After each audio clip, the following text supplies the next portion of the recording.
तमाम आयोजकों का, आप तमाम साथियों को क्रांतिकारी फूल जोहार। साथियों, मेरा नाम डॉक्टर जितेंद्र मीणा है। मैं दिल्ली विश्वविद्यालय में हिस्ट्री पढ़ाता हूँ।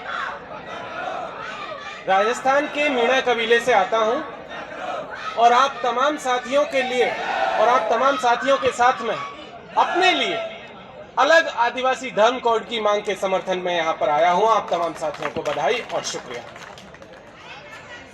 साथियों, ये जो लड़ाई आपने छेड़ी है, ये लड़ाई बहुत छोटी लड़ाई नहीं है, ये भी तय मान करके चलिए।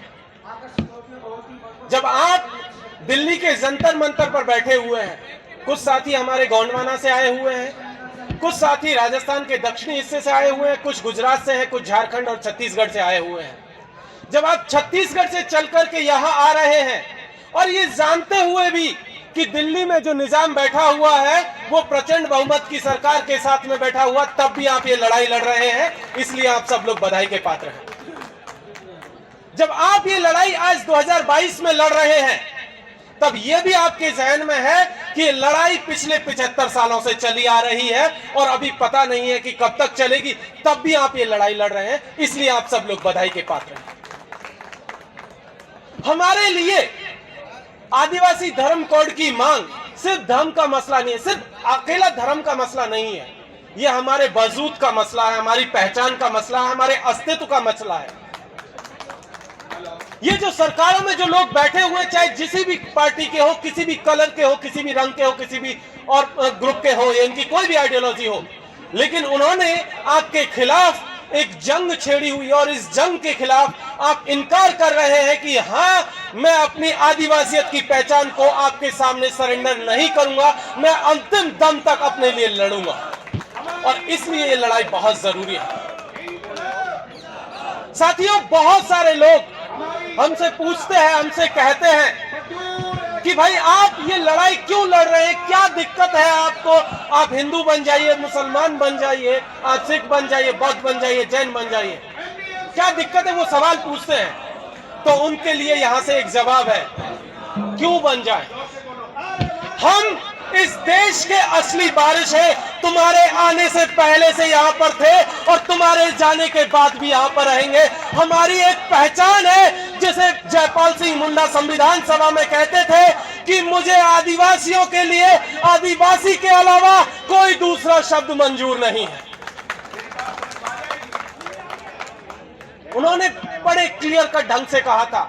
हमें कुछ लोग आज की तारीख में बनवासी कह रहे हैं, उनका एक एजेंडा है, उनकी अपनी एक राजनीति है। वो बनवासी क्यों कह रहे हैं, इसलिए भी समझना जरूरी है। वो बनवासी कह करके काम क्या कर रहे हैं कि वो हमारे बीच में फूट डालने की कोशिश कर रहे हैं। वो क्लियर कट कह रहे हैं कि जो जंगलों में रह रहा है वही सिर्फ आदिवासी है, बाकी मैदानी इलाकों में या जहां जंगल नहीं है, या दिल्ली में या रांची में या जयपुर में या अहमदाबाद में जो लोग रहते हैं वो आदिवासी नहीं है। यही वो फूट डालने की कोशिश कर रहे हैं और यहीं से वो हमारी लड़ाई को कमजोर करने की कोशिश कर रहे हैं। इसलिए हमें ये समझने की जरूरत है कि साथी, हम बनवासी नहीं है, हम सिर्फ और सिर्फ आदिवासी हैं। हमारे इतिहास को लगातार मिटाने की कोशिश चल रही है। कुछ लोग हमारे इतिहास को नारंगी शक्ल देना चाहते हैं, जो नागपुर से आजकल गाइडेड होते हैं। जिनका कार्यालय नागपुर से है, वो नारंगी लोग हमारे इतिहास को भी नारंगी बना देना चाहते हैं। लेकिन हम कह देना चाहते हैं कि साहब, हम नारंगी नहीं, हम सतरंगी और बहुरंगी लोग हैं और हम इसी तरीके से आगे चलते चले जाएंगे। हमारे पास हमारा अपना एक झंडा है। संविधान सभा में जब तिरंगे को लेकर के बहस चल रही थी, तब भी जयपाल मुंडा ने एक बात कही थी, उस बात को भी याद रखने की जरूरत है। आप इस देश के लिए एक झंडा लेकर के आ रहे हैं, यह हमारे लिए बहुत फख्र की बात है। लेकिन एक चीज हम आपको बता देना चाहते हैं कि इस देश का आदिवासी हर एक कबीला अपने लिए पहले से एक झंडा लेकर के चला आता आ रहा है। और जब भी झारखंड का उदाहरण देते हुए उन्होंने कहा था कि जब जतरा का मेला लगता है तो हर एक कबीला एक अलग रास्ते से अपने एक अलग झंडे के साथ आता है। इसीलिए हमें तिरंगे के साथ साथ हमारा अपना झंडा भी मंजूर है। इसलिए हमें ये जानने की जरूरत है कि इतिहास को जो हमारे कुचलने की साजिश चल रही है, कुछ लोग कहते हैं कि अंग्रेजी हुकूमत के खिलाफ ये जो बगावत है ये 1857 में जो है मंगल पांडे ने शुरू की थी। तो साहब हम बता दें कि हमारे पुरखा तिलका मांझी भागलपुर में 18वीं सदी में ही अंग्रेजी हुकूमत के खिलाफ बगावत का झंडा बुलंद किए थे और उस समय के भागलपुर कलेक्टर को तीरों से मार के गिरा दिया था।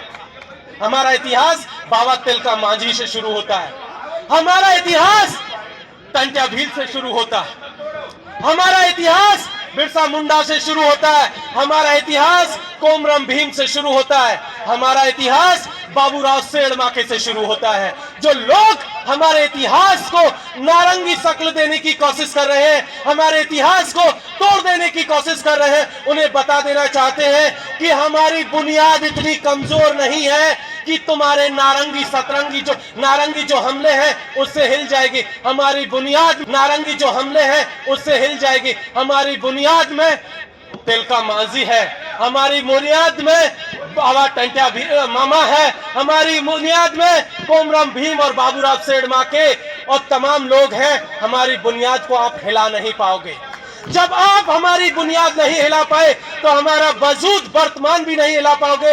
आप चाहकर भी हमारा धर्म कोड हमसे छीन नहीं पाओगे। हम आज 500 की तादाद में यहाँ पर है, अगली दफा 5000 की तादाद में होंगे और उससे अगली दफा 5 लाख की तादाद में होंगे। और जब तक हमें अपना वजूद, हमारा हक और हुकूक नहीं मिल जाता है, तब तक इसी तरीके से इस जंतर मंतर पर इसी तरीके से आते रहेंगे। साथियों, कुछ और चीजें हैं जिनको याद करना बहुत जरूरी है। समय की सीमा उसको भी ध्यान में रखते हुए मैं अपनी बात खत्म करूंगा। आखिरी बात के बताओ, आज जब हम लोग दिल्ली के जंतर मंतर पर अपना प्रतिरोध दर्ज करा रहे हैं तो इसी समय पर झारखंड के नेतरहाट से हमारे आदिवासी समूह के लोग, नेतरहाट के आदिवासी 200 किलोमीटर की पैदल यात्रा करके रांची जा रहे हैं ताकि जो उनका जो 28 सालों से जो लड़ाई नेतरहाट फायरिंग रेंज के अगेंस्ट में चल रही है उस लड़ाई को लड़ सके। और वो आदिवासी कह रहे हैं कि हमारे 245 गांवों की जो जमीन सरकार छीन रही है वो जमीन आदिवासियों को वापस की जाए। जब हम लोग दिल्ली के जंतर मंतर पर बैठे हुए हैं तब हमें ये याद रखने की जरूरत है कि इसी समय पर छत्तीसगढ़ के हसदेव में 1,74,000 हेक्टेयर को जंगल को बचाने के लिए हमारे आदिवासी पेड़ों से चिपक करके अपनी जो है जान देने को तैयार है, लेकिन पेड़ कटने नहीं देना चाहते। हमें उनको भी सल्यूट करने की जरूरत है। साथियों, जब हम लोग यहाँ से वापस जाएंगे तो एक चीज जरूर याद रखिएगा कि हमें अब एक बैनर तले, एक आदिवासी मुट्ठी की तरह बन करके एक आइडेंटिटी के तौर पर एकजुट होना होगा। जब तक हम इसी तरीके से बिखरे रहेंगे, इसी तरीके से हमारे ऊपर ये लोग हमला करते रहेंगे, हमें वापस एकजुट होने की जरूरत है, एक छत्र के नीचे आने की जरूरत है और आदिवासी एकता को बुलंद करने की जरूरत है। बहुत बहुत शुक्रिया। इंकलाब जिंदाबाद। जय भीम, जोहार।